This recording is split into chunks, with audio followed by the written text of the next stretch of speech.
अगर आप भी यही सोचते हैं कि मैं जो भी करता हूँ बेकार चला जाता है, उसका परिणाम मेरे मन मुताबिक नहीं आता, अगर आपके साथ भी ज़िंदगी में कभी कुछ अच्छा नहीं हो तो ये छोटी सी कहानी अपने सपनों के जरिए आपको बहुत कुछ सिखा जाएगी। रोहित ने बड़े उत्साह के साथ परीक्षा की तैयारी शुरू की, लेकिन वह टॉप नहीं कर पाया, जिसकी वजह से वह बहुत उदास और निराश रहने लगा। वह अपने आप को असफल महसूस करने लगा। अब उसका पढ़ाई में पहले की तरह लगाव भी नहीं रहा। उसने पहले की तरह प्रयास करना भी छोड़ दिया।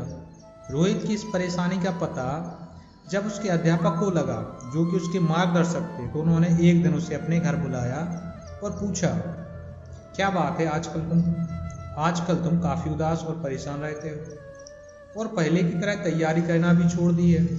रोहित ने उदास स्वर में कहा कि उसने दिन रात मेहनत की, पर जैसा चाहता था वैसा रिजल्ट नहीं आया, इसलिए वह हताश और निराश है। अध्यापक कुछ समय के लिए शांत रहे, फिर कुछ सोचकर उन्होंने उससे कहा कि मेरे पीछे आओ। वे उसे टमाटर के पौधे के पास ले गए और बोले कि टमाटर के इन खराब और मरे हुए पौधों को देखो। जब मैंने इस पौधे को बोया था तो मैंने बहुत मेहनत और पूरे दिल से इसकी देखभाल की थी। मैंने समय समय पर सही मात्रा में पानी दिया, खाद भी डाली और कीटनाशक का छिड़काव भी किया, पर फिर भी यह खराब हो गया। तो क्या? रोहित बोला, इतनी सारी मेहनत, इतना पैसा और समय देने के बाद भी अगर जैसा रिजल्ट हम चाहते हैं वो ना पाए तो इतना सब कुछ करने का क्या फ़ायदा? अध्यापक बोले, ऐसा नहीं है। फिर उन्होंने एक दरवाजे की तरफ इशारा करते हुए कहा, एक बार इस दरवाजे को खोल कर देखो। रोहित ने दरवाजे को खोला और देखा कि सामने बड़े बड़े टमाटर के ढेर पड़े हुए थे। उसने पूछा कि यह सब कहाँ से आए? अध्यापक बोले, टमाटर के एक पौधे के खराब होने का मतलब यह नहीं कि सभी पौधे खराब हो गए। इसी तरह तुमने मेहनत की पर तुम टॉप नहीं कर पाए, इसका मतलब यह नहीं कि तुम्हारी दिन रात की मेहनत खराब हो गई है और तुम असफल हो गए हो। तुमने पाया तो बहुत कुछ है, लेकिन तुम्हें सिर्फ इसका नकारात्मक हिस्सा ही दिख रहा है, जबकि सकारात्मक पहलू तो छिपा हुआ है, जो कि सही समय आने पर दिखेगा।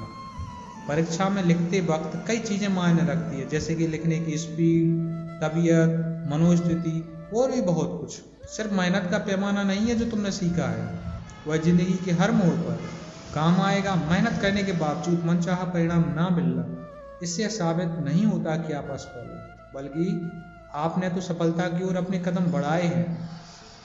थॉमस अल्वा एडिसन ने भी एक बार में ही बल्ब नहीं बनाया था। वे तो एक ऐसे इंसान थे जिन्होंने कभी यह विचार भी नहीं किया था कि वे असफल हुए हैं। 9,999 बार वे असफल रहे। इसके बाद 10,000वीं बार प्रयास करने पर उन्होंने बल्ब का आविष्कार करके दुनिया के सामने रख दिया। उनका माइंडसेट तो इतना स्ट्रांग था कि वे कभी यह सोचते ही नहीं थे कि असफल हो रहे हैं।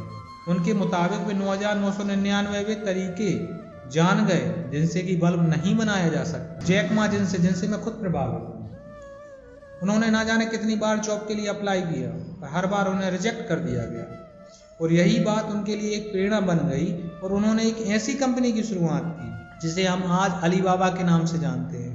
आज यह ई-कॉमर्स कंपनी कई नई बुलंदियों को छू रही है और आगे भी ऐसी ही असीम ऊंचाइयों को छुएगी। ऐसे और भी कई हजारों उदाहरण दुनिया में हैं, जिनसे कि हमें काफ़ी प्रेरणा मिलती है। अगर उन्होंने भी अपने आप को एक फेलियर समझा होता तो आज वे इतने अमीर नहीं बन पाते। निराश होने की जगह यह सोचो कि तुमसे कहाँ चूक हुई है और चूक को सुधारने की कोशिश करो। ये बात उन सब पर लागू होती है जो जीवन में कुछ करना चाहते हैं, लाइफ में आगे बढ़ना चाहते हैं।